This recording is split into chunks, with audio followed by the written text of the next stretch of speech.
And when I say that, I'm not talking about revenue, folks. I mean, what I'm talking about is net account growth. To me, net account growth is a key number that you have to know. This is the PMP Industry Insider Podcast. Hello, everyone. Welcome out to another episode of the PMP Industry Insider Podcast, where we look at what is changing in the industry and we take you to the front lines to those that are driving those changes. As always, I'm Donnie, Shelton, owner of Triangle Home Services, which has Triangle Pest as well as Triangle Lawn. And with me is the ever-present, should I say no longer snowbird, Mr. Dan Gordon. Dan, would you like to say good morning? Introduce our sponsors, yes, introduce yourself, and then get into our topic and all that kind of good fun stuff. So yeah, sure. So good morning. Our sponsors are Coal March by WorkWave. If you are interested in digital marketing, give them a call or go to coalmarch.com. And for your insurance needs specific to the pest control industry is PestSure. Visit them at pestsure.com. So did I do that okay? Well, yeah, you did. I mean, I guess one thing we probably should mention, which they've not asked me to mention this, but I've started to see the emails, is that, they got their big conference coming up in January. And I've heard that's a pretty good conference. And so you may want to go to their website, check that out. What's it called again? Do you remember the name of it? Dan, am I putting you on the spot here? You're totally putting me on the spot since I'll be speaking there, doing 3 sessions. It's the WorkWave extravaganza, and it does not disappoint. There's a lot of learning that goes on, and at night it's a great party, and it's just a lot of fun. So yeah, I mean, and the reality of it is it's a massive conference now. They bring in, I mean, just think back in the day, like it's the Coal March conference, it's the Real Green conference, it's the WorkWave the PestPack conference back in the head. So it's all kind of one big platform. And I think they're bringing in a couple of other platforms that they had done as well. So anyway, I guess point is, hey, we appreciate everyone's support of our sponsors. They obviously make this show possible. Dan, I mean, I would do it for free, but not Dan. So we got to keep him paid and keep him happy. And with that, let's talk about our topic for today. We are. I'm just writing a note here. So yeah, I would absolutely do it for free, but unfortunately, we did bring in a producer a couple of months ago. When I say a producer, he basically takes our raw feed, puts it up there on Podbean, and he's pretty awesome. So he's got to get paid. So anyway, so the statement that Donnie makes every meeting that we don't do this for, that we make a fortune off of this, he's absolutely right. So anyway, here we go. So topic. We're going to be talking about the second quarter, or Q2, and what our observations are for the second quarter of 2023. And so I can, I guess, start in with that unless you have something to add. I was going to say, but before you start, I have a bit of a confession. Oh boy. You're going to hear this. It's a scandalous thing firsthand on the podcast. If you're listening. You got thrown out of the house. Look at that background. Donnie's in a hotel. Oh yeah. And just in case everyone's wondering, and before I get the hate mail about the mic, I am recording from a hotel room and I'm using my AirPods, not my usual setup that I have. I did not travel with it this time. I am on a 12-year-old trip with one of my sons. We are having a great time. We're park hopping, and my stomach and head is having quite the ball on this trip so far. So with that, what I thought is, number one, as I talk a little bit about some things that I have done, I figured we'd talk kind of macro level how Q2 has turned out, some of the things that we have talked about in the past and what's really happening. And then we'll kind of roll into what that means for our industry and what we're seeing in our industry. And so let's talk first thing, which is I wouldn't say it's scandal, but certainly against the grain, which is I did another price increase in July. Massive price increase. Yeah, I did. And it was across the board price increase. How much? 10% again. 10%. So we're at 30% since the beginning of this? We are at 30% since the beginning of this. Listen, I went into the deli and got a bagel the other day with roast beef on it. It was $11. So Well, let me explain why. And by the way, I am not, there's a couple of reasons, the reasons why I did it. Number one is that we are still feeling inflation on the wage side. And the fact of the matter is that, I'm going to keep my percentages where they belong. And it's got to give somewhere, meaning that I can't control labor costs. I've got to stay competitive in labor. We are not awful in labor, but we were still eating away, and we were not quite at our ratios that we needed to be. And so that was reason number one is we, at least in the markets that we operate, which are, they're pretty urban markets, they're pretty big, salaries are still pretty high, wages are still high, and we're still having to compete. And so we, for all intents and purposes, I mean, we passed that on. That was reason number one for the increase. Basically call it inflation, call it whatever you will. The second thing is that, again, this is going back to the whole wage and labor thing. I've kind of reached a point in my life and in business where I'm not willing to take the cut on margins for volume. So if that means that we lose a few customers and I'm way more profitable on them, then I'm okay with that. And that means that we are going to lose some customers to door knockers. We are going to lose, we're going to lose. I know for a fact this is going to have some ramifications. We just pushed it July 1. So, there's a little fallout from it. It hasn't been nearly as bad as we anticipated, but that's the scandal. That's the skinny. That's You the want to hear reasoning. that? So let's go down a rabbit hole because I've got a little bit. No, this is pretty interesting. So I will be. I'm currently working on an article about labor and about the cost of labor and about what you can do about it and whatnot. I believe it's going to be in the October issue of PMP or the December issue. They're not sure which one yet. But the other one is that I just wrote an article, and it will be in the August edition of PMP in my column. And basically, the article is about my opinion on something that you just said. I was speaking to a guy, I get all of these leads for, pest control companies who want to do CFO services or, other types of consulting. But this company called and he said, I have a company that I started and we work with HOAs all over the country. And what we're able to do is because we use technology, we leverage technology. So when there's a complaint, the technology will take on the complaint and distribute it out to a subcontractor and all over the country. And we can deliver the service for less than $20. And I told him he was out of his mind and it would never work. And here is what I wrote in the article. If I am sales, Hey, wait a minute, before you, this was an actual business that was operating, or it was a idea and a model? No, he has started it. He's losing a lot of money, but he's going to Shocker. up in volume, right? So Of course. The first thing I said is you can't sell something for $90 when it costs you $100 to make and make it up in volume. But the second thing, hang on, before you move on, I think the best strategy when you're in a hole is just keep on digging, right? Get yourself out. Yeah, exactly. Because you'll come out the other side, right? Exactly. It might be China, but so anyway, so the difference, and he was trying to explain to me how technology can be used to improve things, right? So if we're Salesforce, we're PestPack, if we're Real Green, if we're Field Routes, those are software as a service, right? And the main thing is that it's not labor intensive. Now you could argue that the customer support and whatnot is, but you could. If you're a drug company, produce those drugs with such high margin, right? So you could definitely try to Walmart it, which, by the way, people think that Walmart is absolutely the low cost store. It's not. They have low cost come-ons, but everything else at the same price.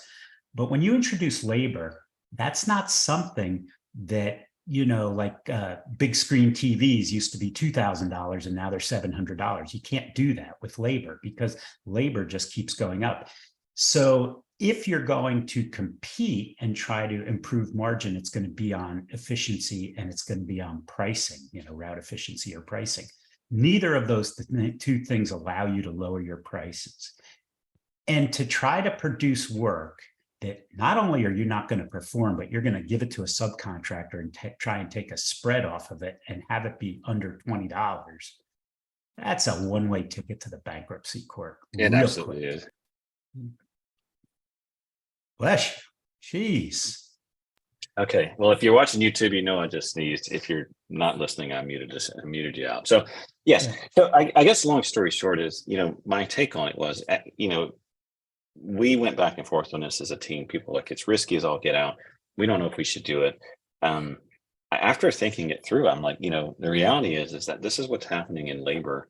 And again, if we lose 5% or if we lose, that's a big number, of course.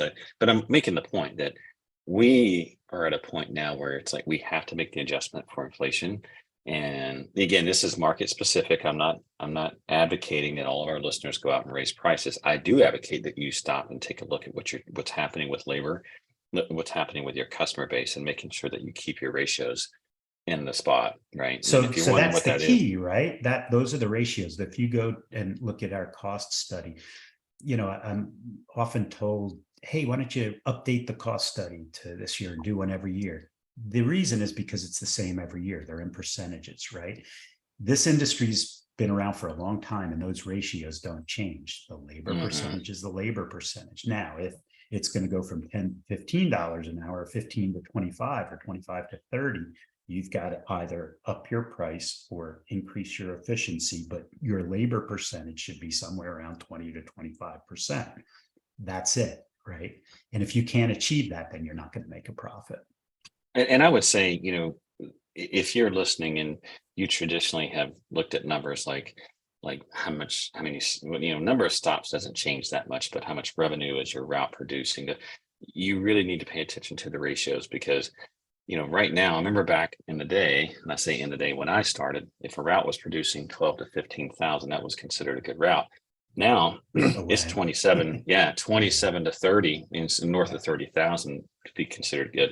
The ratios still line up, but the dollars don't. So with that was the first thing I want to talk about is that's something that we've done at Triangle, mainly because we're still feeling the effects of inflation, not so much in supplies. And there's the usual, conversation, and I'm sure it's going to come in January. I'm not going to throw my vendors under the bus because I love my vendors, but they were like, well, we need to talk, but that kind of price increases, those increases pale in comparison to what we're seeing on the labor side. So we just had to make the adjustment.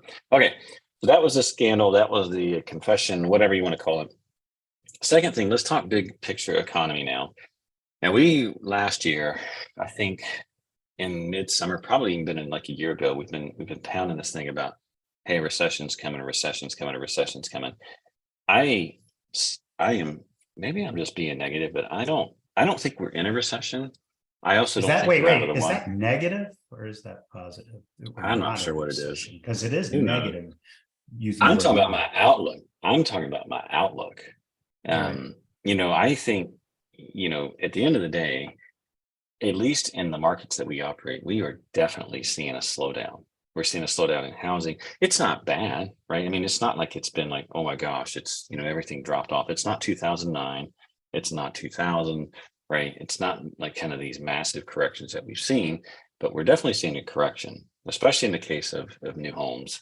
So, for me, when I think big picture economy, what are we seeing? Well, everyone's like, oh, we're getting inflation. We've capped inflation. And by the way, what I mean by that is that inflation has slowed. It's still at record levels.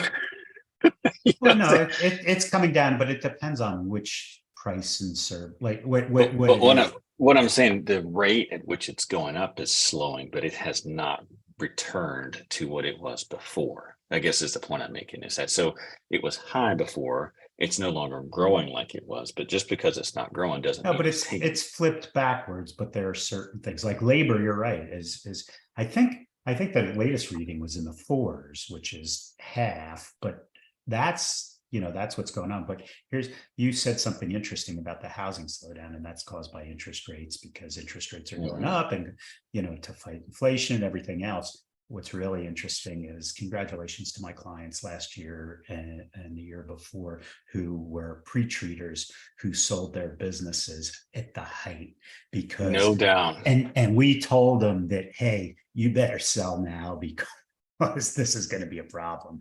And Yeah. I'm sorry for those who purchased pre-treaters. That's a rough business to be in right now.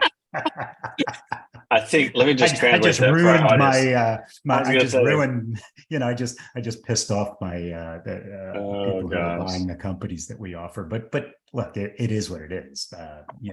That's in 2008 And and it'll come back. 2009, the pre-treaters, that was a brutal business to be in. And so anyway. Yeah. So I guess my point is that, big picture from the economy perspective, inflation, in my opinion, is still an issue. I also think rising interest rates they are definitely have an effect in terms of slowing things down. I also still believe that we are, everyone is saying GDP is supposed to go negative starting this year and through 2024, and that there's still a recession on the horizon. I don't know. There's a lot bigger brains than I have. I can tell you from what I've seen in my own business, things are definitely slower. I don't see it on revenue, but I certainly see it in net account growth in terms of cancels versus sales. That's where I see it. And I am seeing that. Now, part of that, the problem is that I don't live in a vacuum. And so we've got other things going on as well, like price increases and those types of things. And those things have an impact. But we're also in a great market, So when I share like what I see on a pest side, just remember that I have a very limited perspective. I'm in 4 different cities. And so there's not like that. I wouldn't make a blanket statement to say that what I'm seeing is what applies in your market. Obviously, you need to look at what's going on in your market. But overall, the economy is not awful, but it's not cooking either. So with that, now let's bring it back to, first of all, anything to add big picture? If this is the recession here, I think that we're just fine. Sign me up. Yeah, this is not a big recession. And the fact is, I don't know about you, I travel a lot still, and I don't travel by private plane like you. So you probably don't get to see what I see in the airports. But the airports are jam-packed with people. The restaurants are jam-packed with people. It's because the airlines are a freaking dumpster fire and they can't get their schedules figured out. And United CEOs flying out of New York because there's a lot of people who are good on vacation. It's just that they can't fly them out of there, so they just collect them there. So no, I'm seeing the airplanes full, and that might be because of all the cancellations. So they have to. But I think restaurants, how do you explain the restaurants that you can't? I don't have a good answer for that one. Right. Yeah. So that's an interesting one. But if this is it, we're good. What's interesting is the pest index, right? Little worrisome in April, March and April, because we were down around 9%. You might say, oh, that's 9%. And anybody in any other industry would say, great. That 9% was really price increases, right? Yeah. But now, month of May, just released, we're up to 14% on average. And I believe it's 16 on residential, right? Mm-hmm. And we're hearing the same things from all our clients, and obviously that data is made up of the clients. But June, we'll see where June goes. But what you just said about customer counts, that's absolutely what we're seeing. We're seeing that you can't move that needle that much, right? Because the cancels and the sales and the cost per sale is a lot, because you're trying to shake a tree with apples that there aren't a whole lot of apples in that tree, right? So, but that said, if this is it, this is pretty soft and easy recession. Well, it would be interesting. I would, we're gonna be talking with some folks later on in the year, but I would be interested to hear what some other companies are seeing. I mean, again, revenue wise, we're doing great, but net account growth, we're not. I hate to use this word, but is it in context of it's mediocre. Is the revenue growth price is great. Increase, but are we also selling, cross-selling other services and things, or is it just a big price increase? I mean, you've raised your prices 30% in a year, so you don't have to grow accounts, right? We don't. And like I said, part of it is it's by design, right? I mean, the reality of it is that we can't, if we can't get the labor, or we can't, or inflation's going to restrict that labor, then we either have to restrict the work, or we have to get the margins on the work that we do, which is, again, and that's taken an inordinate amount of discipline on my part, because I've always been grow, which we are revenue wise. And it makes sense, right? Logically, but I don't know, man, emotionally, I've been wired that if there's something out there to get, I can get it. But I am absolutely committed to this. so anyway. Well, it's funny on the M&A front, we're seeing a slowdown, right? There aren't as many deals to be had. The buyers aren't jumping the way that they did, and they're not buying junk. That said, we've still done 1, 2, 3, 4, 5, 6, 7, 8 deals so far this year, several on the horizon, but they're all top quality companies. Some are getting top dollars and some aren't, right? But it's not like 2021, you could just throw anything at the wall and you could sell it in no time flat. Right. So that is encouraging, especially since you watch CNBC and, Fox News and or business news and whatnot, and they say that M&A is slowing down. And, in the economy, it is, right? But pest control, I think we're healthy. I think you're in the right industry at the right time. We're never going to be the internet where we blow up and do, 100 bagger, but we just grow, and we grow slowly and profitably. Let's spend a little bit of time on that before we move, because there are some deals that I want to recap, because I think they were, there have been some big deals. We talked about them in previous podcasts. I mean, the Fox deal was massive. But pulling it back, you have to wonder if the rate increases is what's, this is why companies they're not as aggressive in an M&A market now. It's a little bit more expensive. Absolutely. Yeah. Getting right. So, I think that's probably a key part, is that if you're in a place where maybe you have a marginal company, maybe everything is not as tight as you want, I would use this time to clean things up, get your company nice and straight. And then if like, and this is assuming everyone will want to exit at some point, but let's just say your horizons in the next 3 to 5 years, then, for me, I would be waiting. I would clean things up, get it as tight as I can, wait for those rates to start coming back down, because I think it's going to give you more. And by the way, I'm not advocating people not sell. You may be in a spot where you already have a great quality company. I think we should spend some time on talking about what that means. And you don't need to worry about this. But if you're in a case of where you may not be, I'd say, in the top 20% in terms of your numbers, I would use this time to get there and maybe put that on a shelf, especially if your timeline's 3 to 5 years. So the other thing. But the other thing on that, it's funny because Anthony, my partner, yesterday, I walked into his office and he's working on something. He goes, another company selling. Everybody's selling. And not everybody's selling, but everybody's getting letters from private equity. Oh, yeah. There are only a handful of private equity companies who are really doing really making it happen in the pest industry. The rest are tire kickers. And if you really want to sell your company, give us a call or go through the process. It works very well, but it's a total time waste with a lot of these guys. That's such a good point. And by the way, just in case anyone's wondering, Dan's not feeding me 50s under the table, which you should, by what I'm getting ready to say, but it's absolutely true. When back in the day, I got my letter from a private equity group, and I was so flattered. I thought, man, people are seeing who we are, and legitimately, and this is not some ego play. I get emails every day. I get a letter, and you're 100% correct. It's all a waste of time. And what I mean by it, I shouldn't say all, but it's, the majority of them, they don't have a pest control company in their inventory. They've heard that it's a good industry. They want to do all the research, and they, information, all the things that it takes. It's such a waste of time. And not to tell you there aren't good private equity groups out there that could. There are several that are doing it, but a lot of them, I would say most of them are not, they don't even know They don't even know the industry that well, which can work in your advantage.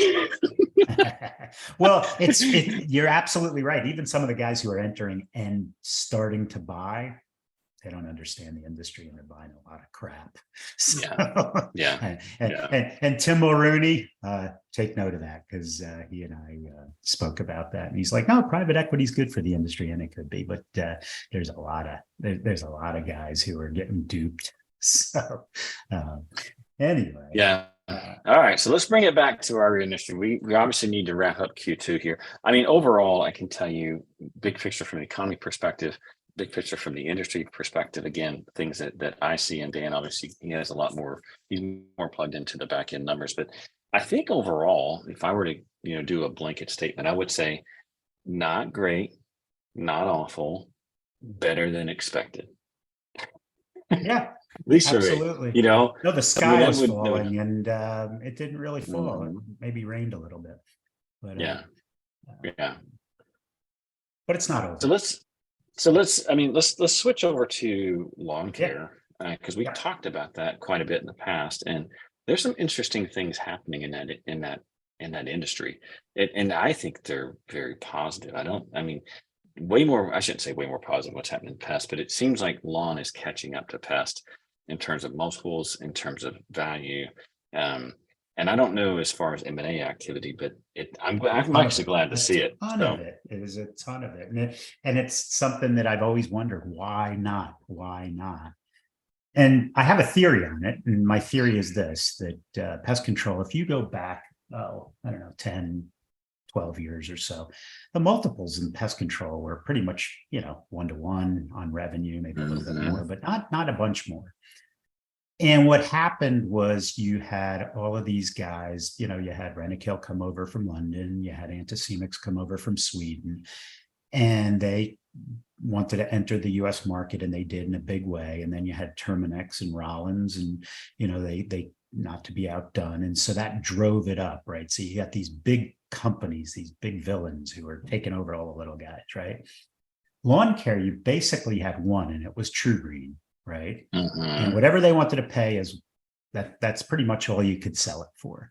And now you do have several private equity firms, Morgan Stanley, several private equity firms or private equity backed firms that are buying up lawn cares. And the same thing is happening in lawn care as happened in Pest over time. The only difference is, over the time that Pest, from the 10 or 12 years, the economy's been either good or really good. And some of the lawn care, over the next few years, I don't know what that outlook looks like. So I don't know whether we get to pest control multiples. But if you've got a stellar lawn care company, you'll be surprised the valuation that you can get for it. Yeah.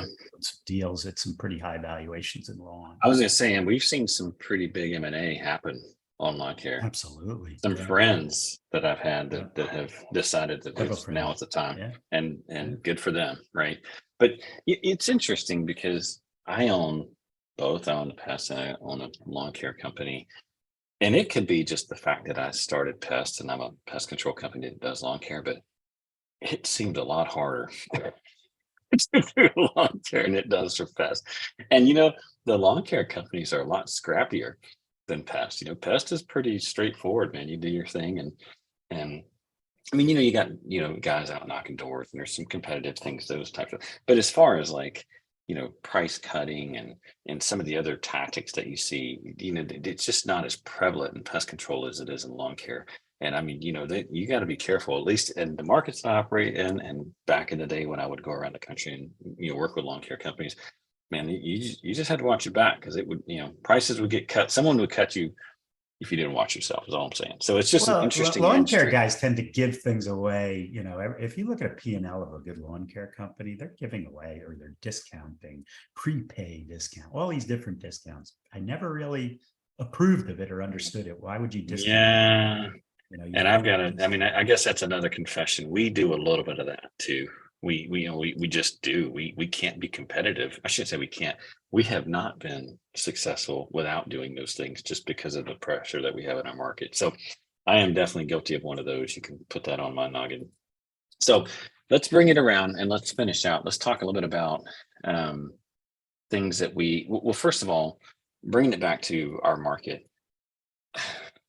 This is going to sound awful, but prices just continue to go up on the digital side. They have not dipped one bit. And, when I talk about marketing, we've talked about this in the past, but it's an interesting time, very interesting time. People are all pissed off at their digital marketing agencies. Well, they don't get as much now. I'm telling you right now, I talk to a lot of people in this space. Again, full disclosure here for people that are listening. Everyone knows that, Coalmarch is a sponsor. I'm not affiliated with Coalmarch anymore. Obviously, we love them and I think they do great work. I'm a customer of Coalmarch. I'm a big fan of them. But, even folks who are not using, everyone seems to be struggling with pricing on the digital side. And it did not go down. It has not gone down. And so, and it will never go down. No. It's the new yellow pages, right? And so I want to be careful how I word what I'm about ready to say, which is I'm not telling anyone you should not do digital at all. That would be an asinine statement. But what I am saying is that, we've said it multiple times is, going in and buying customers at $200, if you're able to do that, you better pile as much as you can in it and keep rolling, because I have not seen those kind of numbers in a really long time, and they're not going that direction. And it's coming online now, so that digital is on pace with mass media. It's almost on pace with what's on the doors. It's basically, it's not the darling or the big deal that it used to be. You have to be there, and you certainly need a strategy, and you don't want to be. It's not one of those things where like, well, I'm just not going to play the game. But what I am saying is that expectations and pricing right now are way off.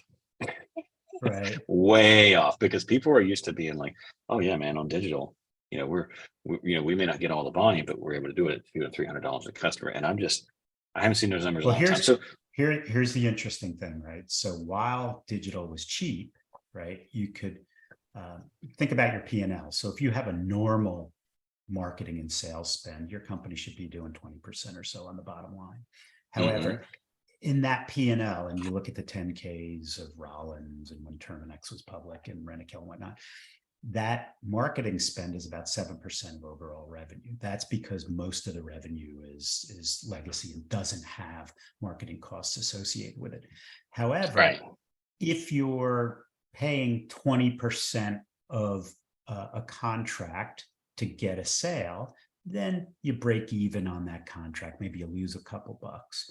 And, but the rest of your business allows you to profit so much so that you can make the investment. You can make the investment. But now you could be paying 50, 75, 80%, 100% of that sale. So you got to make sure that you're not putting the pedal down, because you can go broke getting rich. You should definitely market. And what's the difference between buying a company for one-time revenue or 1.2 times revenue and paying that to a digital company to get an account that you sold exactly the way you want and whatnot? And there is no difference. But however, with marketing, you can't spread it out. You've got to pay for it right up front or when it's done. So there's two things to what you just said, which is really important, which is number one. Well, first, one of them I agree with you. One of them, I don't know if I 100% agree with you, which is yes, marketing, when you don't buy and you do it with marketing, it takes a ton of cash. I mean, a lot of cash, because you have to prepay all of that. There's no like, I'm going to put this on a 10-year note and the bank's going to help me, because I can tell you right now, if you want to get a good laugh, go to the bank with a marketing plan and ask for money. Because they will have a good collateral. Yes, and and they will just have a great old time with you, and they'll get a good laugh. Second one is that if I were looking at the option of buying a company at 1x versus buying a customer at 1x with marketing, depending on my cash position, in most cases, I'm going to do it with marketing, mainly because it's the kind of customer that I want. I've talked about this in the past, but, we did an acquisition way back in the day, and I thought it was a deal, and I ended up giving it back because the customer just didn't fit. I got a deal on the company, but these customers just did not fit us as I mean, they're not doing credit cards, and they didn't want to pay until after 60 days. And so I guess my point is that marketing is more expensive, but you absolutely get the wheelhouse customer, right? The folks that really fit your system, and you're able to train them right out the gate. When you do an acquisition at 1x, there's the benefit that you don't have to come out with the cash, but there's also, you may end up getting something that's not quite, it doesn't just roll right into your machine. So just By the things way, to there's think a about. reason it's 1x. If you can buy it for 1x, that means the big guys already passed over it. So, That mean, yeah, I was gonna say that means you got some or work to you're do. very small and they just don't want to get into Yeah, that. they don't want to deal with it. They don't want to deal with it. So anything, I mean, as far as like, sales and those, I think right now, if I were to wrap up Q2 is, the season start has not been fantastic. We are starting to see it turn. I think if history repeats itself, I've had this happen in the past when I thought, oh my gosh, the world's ending. And then somehow, some way after July, we have a bang up Q3 and Q4. I hope that's the case. And when I say that, I'm not talking about revenue, folks. I mean, what I'm talking about is net account growth. To me, net account growth is a key number that you have to know. Like, when you take sales versus cancels, and that to me is the leading indicator that's going to show you what your company looks like next year. For me, it's been mediocre. It could be a function of just I'm not that smart in business and I'm not that great. That's probably But what it is. it's probably what it is. But I'm hoping that the second half of the year is going to be better. Considering what it could be, it's like I said, better than expected. Not great. All right, Dan, your recap So on couple Q2. things that maybe might be market specific to you. I'm seeing labor starting to kind of peak out and whatnot, and I believe that a lot of our labor went to work for Amazon and companies like that because they were paying a lot of money. Well, Amazon's laying all those people off now, so I believe that labor costs, I don't think that they're going to go down. That's you can't make them go No, down. they But definitely will will not go down. stabilize, and then that's the new reality. The other thing is inflation. Old Jay Powell, he tried like heck to destroy our economy, and by raising interest rates too quickly, he very successfully destroyed Silicon Valley Bank and a few other regionals.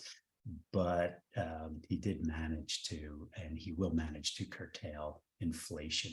And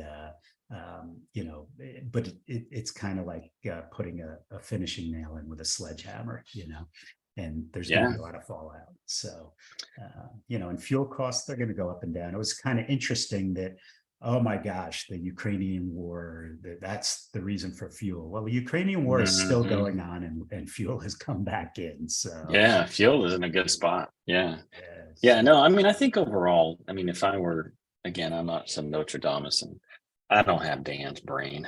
But what I will tell you is that for me personally, I think that I think the second half of the year I think it's gonna be good. I am concerned that we're not out of the recession. I'm not 100% convinced that we're out of that quite yet. But again, me personally, I've had to readjust expectations on net account growth.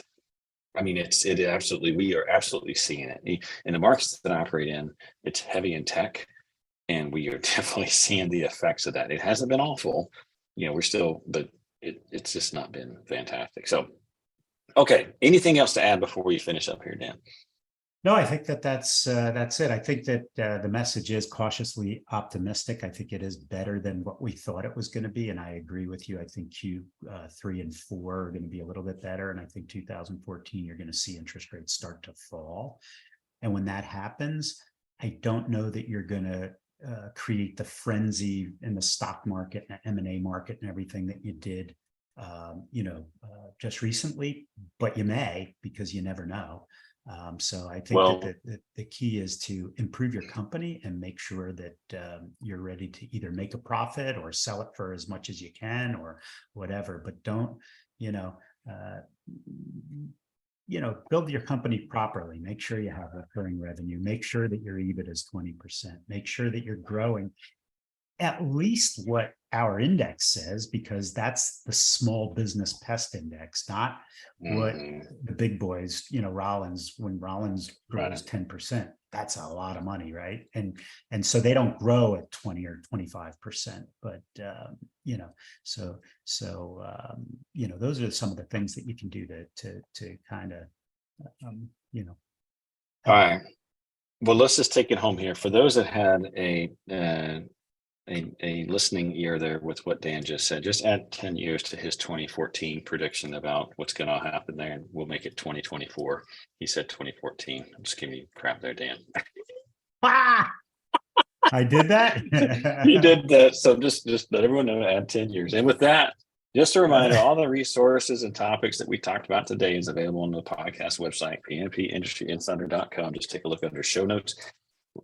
As always, we very much appreciate any kind of ratings, reviews, all positive, all love. If you do have complaints, we'll make sure that Dan gets his email address and his cell number there, and he'd be happy to take and fill those complaints. So with that, we're rolling out. We'll see you all next time. Take care now. Take care. See you.